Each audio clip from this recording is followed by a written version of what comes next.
السلام علیکم ناظرین، عمران یعقوب خان صاحب کے ساتھ میں ہوں زینب جتوئی اور پروگرام ویو پوائنٹ میں خوش آمدید کہتی ہوں۔ آج وزیر دفاع خواجہ آصف نے مسلم لیگ نون کے سربراہ نواز شریف سے ملاقات کی ہے۔ میڈیا رپورٹس کے مطابق جس میں اہم امور پر تبادلہ خیال کیا گیا ہے۔ خواجہ آصف کی جانب سے بیوروکریسی پر الزامات عائد کیے جانے کے بعد ان کے مستعفی ہونے کی افواہیں گردش میں تھیں۔ کیا اس ملاقات کے بعد معاملہ طے پا جائیں گے اور بیوروکریسی پر تنقید کی وجہ سے جو ہلچل پیدا ہوئی تھی اس کا خاتمہ ہو جائے گا؟ پروگرام میں سب سے پہلے اسی پر بات کی جائے گی۔ اس کے بعد پی ٹی آئی کو 14 اگست کے احتجاج کے حوالے سے تیاریوں اور دعووں کا تجزیہ پیش کیا جائے گا۔ پروگرام کے دوسرے حصے میں ڈونلڈ ٹرمپ کی جانب سے بھارت پر عائد ٹیرف میں اضافے کے بعد بھارتی معیشت کی تباہی کے دہانے پر پہنچنے پر بات کی جائے گی اور یہ دیکھا جائے گا کہ ڈونلڈ ٹرمپ نے مشرق وسطیٰ کے ممالک کو ابراہم اکارڈ کا حصہ بننے کا جو کہا ہے، اس کا کیا ممکنہ اثرات اور نتائج جو ہیں وہ سامنے آ سکتے ہیں، اس پر بات ہوگی۔ پروگرام کے تیسرے حصے میں ملک ریاض کی جائیدادوں کے فروخت کے حوالے سے جڑے جو معاملات ہیں، کرپشن کے نئے انکشافات کا جائزہ لیا جائے گا۔ اسی سارے معاملے پر بات کریں گے۔ عمران صاحب ہمارے ساتھ موجود ہیں۔ عمران صاحب، وزیر دفاع خواجہ آصف کی جانب سے ایک کنٹروورشل ٹویٹ کیا گیا جس میں بیوروکریسی پر الزامات لگائے گئے ان کی جانب سے، پھر ہم نے سنا کہ انہوں نے کوئی استعفیٰ دے دیا جس کی تردید تو کر دی گئی ہے۔ اب نواز شریف سے ملاقات کی گئی ہے، اس ملاقات کا پس منظر کیا ہے؟ کیا یہ ملاقات اور یہ جو استعفے کی کہانی تھی یہ اسی وجہ سے شروع کی خواجہ آصف کی جانب سے کہ میاں نواز شریف سے ملاقات ہو جائے؟ بسم اللہ الرحمن الرحیم۔ زینب دیکھیے، سب سے پہلی بات تو یہ ہے کہ خواجہ آصف مسلم لیگ نون کے ایک ایسے لیڈر ہیں جو جب چاہیں وہ میاں نواز شریف سے یا وزیر اعظم میاں شہباز شریف سے مل سکتے ہیں۔ شریف برادران جو ہیں وہ یا شریف خاندان، اس میں میاں آصف کو بڑی عزت کی نگاہ سے دیکھا جاتا ہے اور ان کو پورا شریف خاندان، خواہ وہ مریم نواز صاحبہ ہوں یا حمزہ شہباز ہوں، سب ان کا احترام کرتے ہیں، عزت دیتے ہیں۔ اس لیے یہ تو پہلی بات یہ کہ وہ ٹویٹ یا یہ ناراضگی اس لیے نہیں تھی کہ میاں نواز شریف کو ملاقات کا ٹائم نہیں دے رہے تو میں رس جاواں تو ملاقات دا وقت مل جائے گا، یہ نہیں۔ اصل کہانی یہ ہے کہ ہمارے واقفان عالیہ کہتے ہیں کہ میاں نواز شریف سے ملاقات جو آج کی ہوئی ہے خواجہ صاحب کی، وہ خواجہ صاحب کی ریکویسٹ پہ نہیں ہوئی، بلکہ ان کی ناراضگی کو دور کرنے کے لیے، ان کا جو موڈ بنا ہوا تھا اس کو دور کرنے کے لیے میاں نواز شریف کی طرف سے ان کو بلایا گیا۔ ان کے معاملات کس کے ساتھ خراب ہیں؟ وزیر دفاع ہے، دفاع کے ساتھ معاملات خراب تو نہیں ہے؟ نہیں، دیکھیں وہ میں آپ کو وجہ بتاتا ہوں۔ ایک اے ڈی سی آر تھے مبینہ طور پہ جو سیالکوٹ میں لگے ہوئے تھے، تعینات تھے۔ دیکھیں ہمارے ہاں یہ تو ایک عام بات ہے نا کہ جو سیاستدان ہوتے ہیں وہ اپنے اپنے اضلاع میں اپنی مرضی کے لوگ تعینات کرواتے ہیں۔ بالکل۔ اب اگرچہ اس وقت جو میں اگر آپ سے یہ کہوں کہ پچھلے 35 سال اپنے صحافتی کیریئر میں نے کوئی اتنا مضبوط چیف سیکرٹری نہیں دیکھا جتنے کہ اس وقت جو چیف سیکرٹری ہیں وہ ہیں زاہد اختر زمان صاحب۔ 65 سے 70% پوسٹنگ وہ اپنی مرضی سے کر رہے ہیں، وہ وزیر اعلیٰ کہ اس میں مرضی شامل نہیں ہوتی، لیکن پھر بھی کچھ ایسی پوسٹنگز ہیں، کچھ ایسے لوگ ہیں جو اس سے مبرہ ہیں۔ خواجہ آصف بھی ان میں ہے۔ وہ اے ڈی سی آر کے بارے میں یہ کہا جاتا ہے اقبال صاحب کے بارے میں کہ وہ خواجہ آصف کے منظور نظر تھے۔ اچھا، اب اینٹی کرپشن نے ایک معاملے پہ کسی نے شکایت کی اور اینٹی کرپشن نے ان کو بلایا اور ان کو یہ مبینہ طور پہ یہ کہا جا رہا ہے کہ وہ جس نے شکایت کی تھی اس نے میاں نواز شریف صاحب سے شکایت کی اور میاں نواز شریف نے، مریم نواز بھی اس وقت ان کے پاس تھی اور انہوں نے ان سے کہا، انہوں نے ڈی جی اینٹی کرپشن کو کہا اور وہ اینٹی کرپشن نے ان کو سمن کر کے طلب کر لیا۔ وہ آئے تو ان کو بٹھا لیا گیا، ان کو گرفتار کر لیا گیا۔ اب ایک مبینہ طور پہ کہانی یہ ہے، اس پہ خواجہ صاحب ناراض ہو گئے، خواجہ صاحب نے ناراضگی کا اظہار کیا۔ ہمارے واقفان حال کے مطابق خواجہ صاحب نے استعفیٰ دیا نہیں، لیکن یہ ضرور کہا کہ اگر یہ بات ہے اگر کہ میرے شہر میں، میرے ضلع میں اس طرح سے ہوگا تو پھر میں چھوڑ جاتا ہوں۔ جب انہوں نے یہ کہا تو اس پہ پھر مسلم لیگ نون میں ہلچل ہوئی، وزیر اعظم جو ہیں ان کو یہ بات پسند نہیں آئی، بات میاں نواز شریف تک پہنچی اور پھر میاں نواز شریف نے اسی لیے آج بلایا خواجہ صاحب کو کہ ان کو یہ کہے کہ نہیں کوئی مسئلہ نہیں۔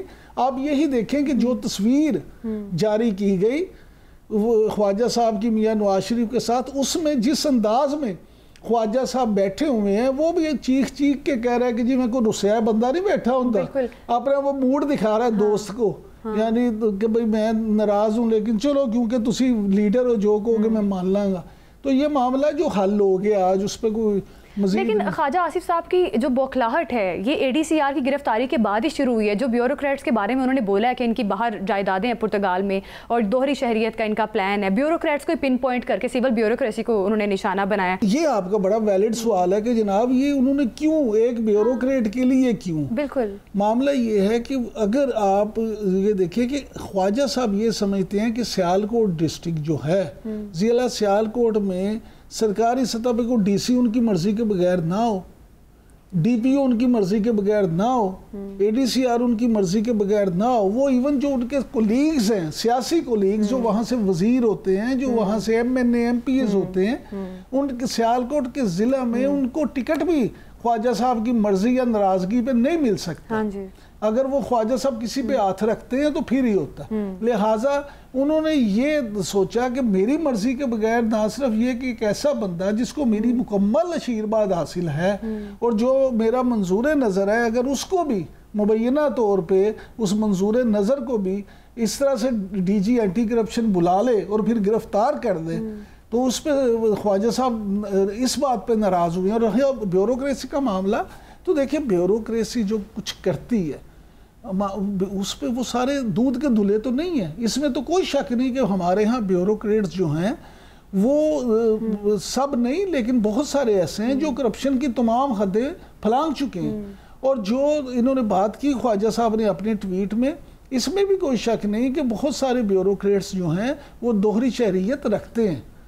حالانکہ میں ذاتی طور پہ یہ سمجھتا ہوں کہ اگر آپ سیاستدانوں کو یہ کہتے ہیں کہ وہ دوہری شہریت نہ رکھیں تو بیوروکریٹس کے پاس تو زیادہ راز ہوتے ہیں. ان کو وہ جب باہر وہاں پہ اوتھ لے لیتے ہیں کہ وہ اس ملک کے یا اس کنگڈم کے وفادار رہیں گے, تو پھر یہاں انہوں نے کیا وفاداری کرنی ہے؟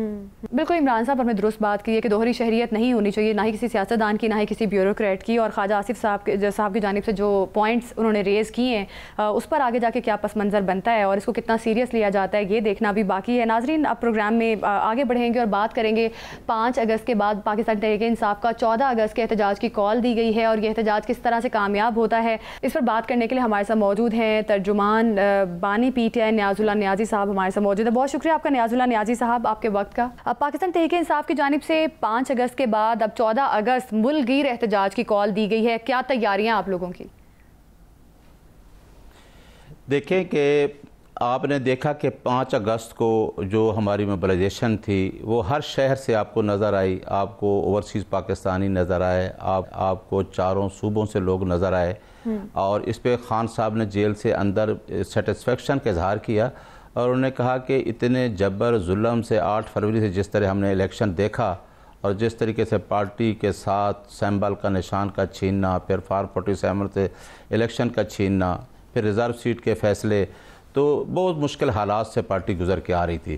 تو سب جگہ پہ لوگ نکلے ہیں اور ہم یہ بھی کہتے ہیں کہ ہم یوم اتصال میں بھی اسی طرح تھے جس طرح اور پاکستانی ہیں. کشمیر کا غم دکھ اسی طرح ہے. عمران خان کو کشمیر کا سفیر کہا جاتا ہے جب اس کی پالیسی تھی, خارجہ پالیسی کے ٹائم. اب آ گیا آپ 14 اگست کا دن, دیکھیں کہ ہمارے پاس کوئی آپشن اور نہیں ہے. نہ ہمارے کیسز جو الیکشن ٹریبیونل بنے تھے نہ وہ سنے گئے, ہم ہر جگہ پہ جا رہے ہیں. خان صاحب کے ذات اپنے کیسز پینڈنگ پڑے ہیں. اب ہم نے کہا ہے کہ ایکچولی 14 اگست تو پوری قوم کو مبارک, جب آزادی ملی تھی ہمیں 2 قومی نظریے کے تحت, پاکستان آزاد ہوا. اس کے بعد ایک آپ کو یاد ہے کہ ہمیشہ یہ نعرہ ہوتا ہے کہ ہم اس غلامی سے آزاد نہیں ہوئے جو انگریز چھوڑ کے گیا تھا, جو ہمیں ورثے میں ملی تھی. اس کے لیے ہمارا سلوگن یہ تھا کہ حقیقی آزادی. ہم 14 اگست کو حقیقی آزادی, رول آف لا کی بات کریں گے, آئین کی بالادستی, قانون کی حکمرانی, پریس کی آزادی, یہ ہے رول آف لا. نیازی صاحب گزارش یہ ہے کہ یہ باتیں تو تمام سیاسی جماعتیں کرتی ہیں. ہم ذرا آپ سے اندر کی بات جاننا چاہتے ہیں. آپ کی بانی چیئرمین سے جو ملاقات ہوئی, اندر کی بات بتائیں, کوئی نئی بات بھی کی یا ساری پرانی باتیں چل رہی ہیں؟ شکر ہے آپ نے یہ بھی پوچھا ہے عمران صاحب.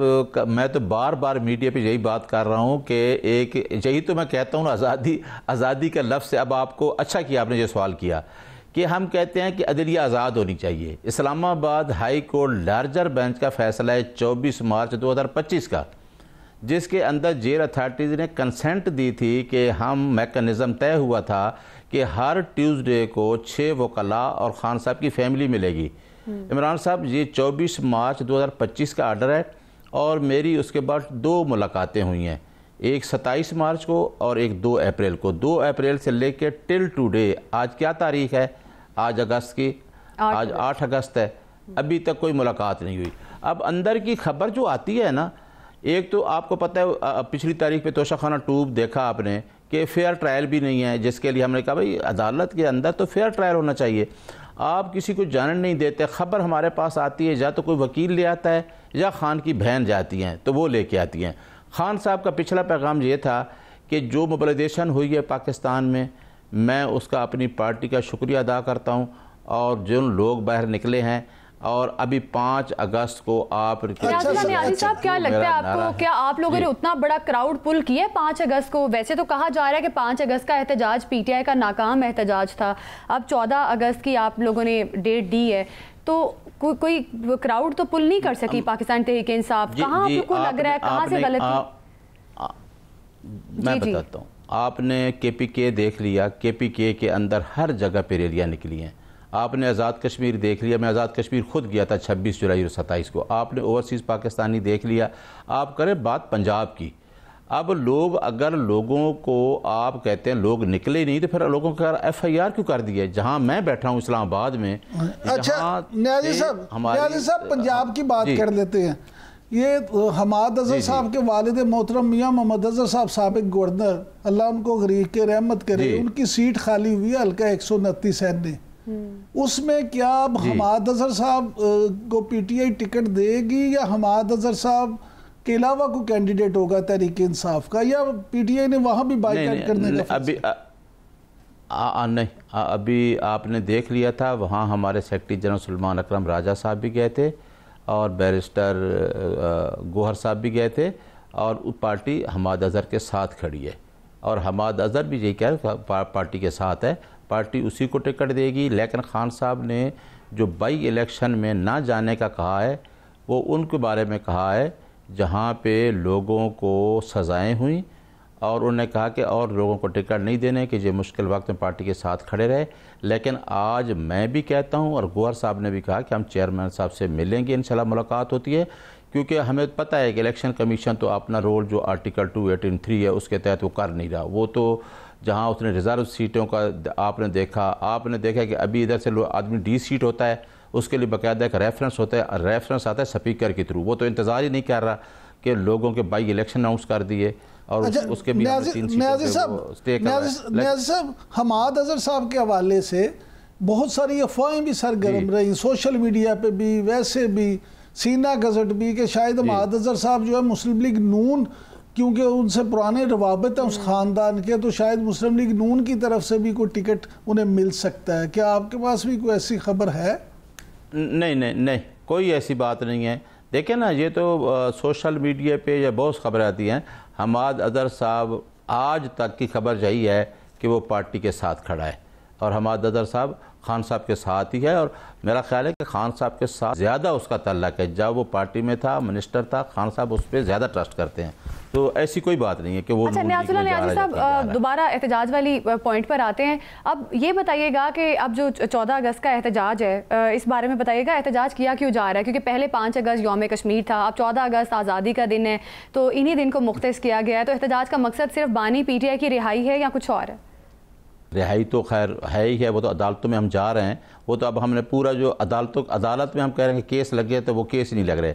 جب آپ کے پاس تمام دروازے بند ہو جائیں، آئین کی بالادستی اور قانون کی حکمرانی، تو آپ کے پاس کیا فورم ہے؟ آرٹیکل 14 آف دا کنسٹیٹیوشن یہ کہتا ہے کہ آپ پیسفل پروٹیسٹ کریں۔ اب ہمارے پاس کون سا آپشن چھوڑا ہے؟ الیکشن کمیشن کو دیکھ لیں، پنجاب کے فیصلے پینڈنگ پڑے ہیں۔ آپ پروٹیسٹ ضرور کریں، ضرور پروٹیسٹ کریں، لیکن قومی دن ہی چننا کہ جی 5 اگست کو یوم استحصال ہے اس پہ ہو جائے، 14 اگست کو لوگ یوم آزادی نہ منائیں، اس ڈر میں گھروں میں رہیں کہ جی اگر پی ٹی آئی کے کارکن نکلے ہلا گلا ہوا تو ہمارے بچے بھی پکڑے جائیں گے۔ تو یہ جو خوف ہے، کیا پی ٹی آئی جو ہے اب ڈر گئی ہے کہ وہ اس کے کارکن نہیں نکلیں گے تو عوام کو مجمع کو اپنے بندے شو کر دیا جائے؟ عمران صاحب ابھی آپ نے 5 کا بھی دیکھ لیا کہ ہمارے لوگ کتنے پیسفل ہیں. دیکھیں جو کرنے والے ہیں نا، انہوں نے پتہ کیا کہا کہ آپ باہر نکل کے بتائیں. دیکھیں یہ نہیں ہے، یہ بالکل غلط ہے. آپ سے پورے جو آپ کے شہر میں بچے نہیں ہیں، سارے لوگ نکلیں گے. لیکن ہم مانگ کیا رہے ہیں؟ ہم 14 اگست کی آج آپ کے اس میڈیا کے توسط سے میں مبارکباد دے رہا ہوں قوم کو کہ ہم 14 اگست منائیں گے. ہم یہ کہتے ہیں کہ 14 اگست کو آپ کو آزادی ملی، لیکن وہ نظام جس سے آج تک جو چھوڑ کے گیا انگریز، اس سے ہم نہیں نکل سکتے. کیا اس کا مطالبہ کرنا، رول آف لا کا مطالبہ کرنا یا عدلیہ کی آزادی مانگنا، یہ کوئی جرم ہے؟ یہ پروٹیسٹ ہوگا. اور اس پروٹیسٹ میں کوئی ایسی بات نہیں ہے. اگر وہ کرتے ہیں تو انہوں نے تو ٹھان رکھی ہے کہ ابھی وہ میڈم صاحبہ پوچھ رہی تھی چیف منسٹر اپنے آئی جی سے، جو کہ اسٹیٹ کا ملازم ہے، جو کہ اسٹیٹ کی رسپانسبلٹی فیل کرتا ہے، اس کو کہتی ہے کوئی دیکھیں شاباش کوئی نکلا تو نہیں ہے. او بھائی تم کرنا کیا چاہتے ہو؟ اڈیالہ جیل کے اندر 2000 پولیس والا، میں گیا 5 اگست کو 2000 پولیس والا لگایا ہوا ہے. یوم استحصال بھی ہم نے منایا. Article 17 of the constitution Imran صاحب آپ کو اور مجھے اجازت دیتا ہے کہ میں کسی پارٹی کو بھی جوائن کر سکتا ہوں. آپ نے 8 فروری کو عوام کا ووٹ چوری کر کے پاکستان کی عوام کا آئینی حق کا استحصال کیا ہے. یہ بات کہنا غلط ہے کہ آپ نے پاکستان کے لوگوں کا، جنہوں نے گھر سے نکل کے 8 فروری کو ووٹ دیا، وہ آپ نے چھین لیا ہے. تو جو مجھ سے میڈم پوچھ رہی تھی کویسچن، یہی ہم نکلیں گے. ہم رہائی تو ہونی ہے تو جھوٹے مقدمات ہیں. ہم چوری شدہ مینڈیٹ کے لیے نکلیں گے. ہم یہ کہیں گے کہ آپ نے جو سسٹم لوگ بھگتتے آ رہے ہیں کہ لوگوں کو جہاں آزادی نہیں ملی، ہاں چند لوگ تو آزاد ہیں، ان کو تو سارا کچھ ملا ہوا ہے، جہاں آئے پیسہ بنایا باہر لے کے چلے گئے. کیا عوام کا کیس لڑنا جرم ہے؟ 25 کروڑ عوام کا جو 14 اگست کا احتجاج جو ہے وہ پاکستان انصاف کے لیے کیا بہتر یا سودمند ثابت ہوتا ہے؟ جس طرح سے 5 اگست کو ہم نے دیکھا مختلف قسم کا ماحول تھا اور پی ٹی آئی کی جانب سے اب 14 اگست کی کال جو ہے، اسے کس طرح سے دیکھا جاتا ہے آگے آنے والے وقت میں. بہت شکریہ آپ کا، آپ ہمیں وقت دے رہے تھے. عمران صاحب اب آپ کی طرف جائیں گے. کیا لگتا ہے آپ کو 5 اگست اب 14 اگست اور پاکستان تحریک انصاف کے لیے کوئی راستہ نکلتا ہوا آپ کو دکھائی دے رہا ہے؟ دیکھیں بات یہ ہے کہ اس حد تک تو میں نیاز اللہ نیازی صاحب کی بات سے 100% متفق ہوں کہ پرامن احتجاج کا حق ہر پاکستانی کو حاصل ہے، اور آئین اور قانون میں بھی اس کی بالکل گنجائش ہے. لیکن یہ بات جو میں ان سے سوال کر رہا تھا، یہ بھی ایک بات حقیقت ہے کہ شاید پی ٹی آئی جو ہے وہ اب اس بات کو تسلیم کر چکی ہے کہ ان کا کارکن تھک گیا. دیکھیں کارکن جو ہے وہ اس کے تھکنے کی مختلف وجوہات ہیں. ایک تو یہ معاملہ ہے کہ کارکن کیوں نہ تھکے، اس نے بیچارے نے مارے بہت کھائی ہیں، اور لیڈرشپ جو ہے وہ خود چھپ کے بیٹھ جاتی ہے. لیڈرشپ عمران صاحب جو جس طرح سے لوگوں کو مس گائیڈ کیا جا رہا ہے، لوگ کیوں نکلیں گے؟ لیڈرشپ خود نکلتی نہیں، غریبوں کے بچے جو ہیں وہ مارے کھانے کے لیے ہیں. لیڈرشپ کہاں غائب ہوتی ہے؟ اچھا عمران صاحب، اب احتجاج کا مقصد کیا ہے؟ جس طرح سے وہ کہہ رہے ہیں کہ ہمارا چوری شدہ مینڈیٹ ہے، ہم تو اس کے لیے نکل رہے ہیں، ہم بانی پی ٹی آئی کی رہائی تو ہو جائے گی، قانون کے تحت ہو جائے گی، تو پھر احتجاج کا مقصد ہے کیا؟ احتجاج کیوں کیا جاتا ہے؟ احتجاج کیا جاتا ہے اس لیے کہ دونوں فریق جو ہیں وہ کسی نتیجے پہ پہنچے اور مذاکرات ہوں، اور مذاکرات کے ذریعے معاملہ حل ہو. لیکن مذاکرات تو تب ہوں جب کچھ لینا دینا کسی ایک چیز پہ سیٹلمنٹ کی جائے. اگر 70 سال کی تاریخ دیکھی جائے عمران صاحب، دیکھیں یہاں مسئلہ ہو رہا ہے، یہاں مذاکرات وہ کرنا ہی نہیں چاہتے. وہ کہتے ہیں ہم مذاکرات کریں گے صرف اسٹیبلشمنٹ سے. اسٹیبلشمنٹ کہتی ہے بھئی ہمارا تو لینا دینا نہیں ہے، سیاسی لوگ آپس میں مذاکرات کریں، ہمارا سیاست سے کیا تعلق. تو پہلے آپ یہ تو تسلیم کر لیں کہ آپ نے جو مذاکرات ہے کرنا کس سے. اس وقت حکومت جو ہے اس سے اگر آپ مذاکرات کریں تو وزیر اعظم نے تو خود کتنی دفعہ کہا کہ آئے مذاکرات کرتے ہیں، لیکن یہ ساری چیزیں آپ کے سامنے ہیں. بالکل مذاکرات کے علاوہ کوئی آپشن نہیں کسی بھی پارٹی یا کسی بھی جماعت کے پتا. اگر 70 سالہ تاریخ دیکھی جائے تو اس میں بھی ایسے ہی ہوا ہے، مذاکرات کے ذریعے کسی سیاسی پارٹی یا سیاسی کارکن کے لیے کوئی راستہ نکلتا ہے. امریکی ٹیرف میں اضافے کے نتیجے میں بھارتی معیشت تباہی کے دہانے پر پہنچ گئی ہے.